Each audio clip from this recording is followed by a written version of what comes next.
नमस्कार दोस्तों, मैं हूं जितेंद्र ठवर मलानी उर्फ टोनी। आप देख रहे हैं news TV. Mister Arvind Kejriwal, chief minister of Delhi, उन्होंने रिज़ाइन कर दिया है। बहुत पुरानी न्यूज़ है।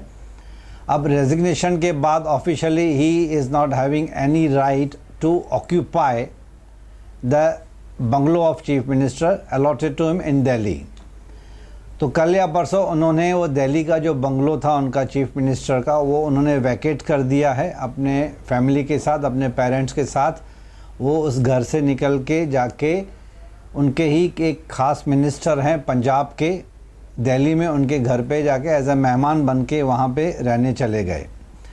दिल्ली का ये वही बंगलो की मैं बात कर रहा हूँ दोस्तों, जिसके ऊपर केजरीवाल साहब के ऊपर इल्ज़ाम लगाया था कि उन्होंने ओवर स्पेंड किया था, अननेसेसरी खर्चा कर दिया था। तो बीजेपी सरकार ने और अपोजिशन वालों ने उनके ऊपर इल्ज़ाम लगाया था कि 45-46 करोड़ का खर्च कर दिया था चीफ मिनिस्टर के बंगलो के रिनोवेशन के ऊपर, जिसमें केजरीवाल दिल्ली में जाके रहे थे। 45-46 करोड़ के आसपास का खर्चा बताया जा रहा था। इसके लिए उसका नाम भी शीशमहल दिया गया था। ये अपोजिशन पार्टी यानी कि बीजेपी वालों ने उसका नाम दिया था, लेकिन कांग्रेस का कहना था कि 45-36 का 45-46 करोड़ नहीं, 160 करोड़ खर्च किया गया था। खैर, ये इल्ज़ाम तो बहुत सारे लगे। केजरीवाल साहब ने जब नया नया पॉलिटिक्स एंट्री की थी तो उस वक्त उनकी छवि, जो इमेज थी, एंटी करप्ट लीडर की तौर पे माना जा रहा था। जब वो अन्ना हज़ारे के साथ जब उन्होंने आंदोलन किया था, बहुत साल पहले की मैं बात कर रहा हूँ, जब उन्होंने पॉलिटिक्स में एंट्री नहीं की थी।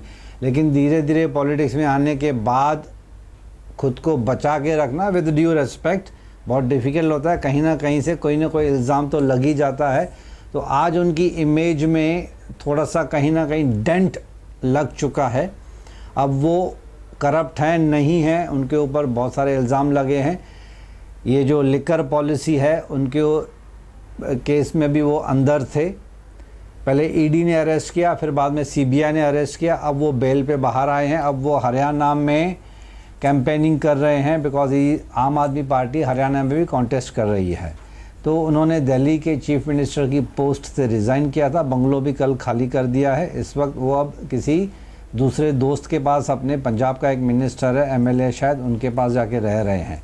तो सोचा आप लोगों से शेयर कर दूं।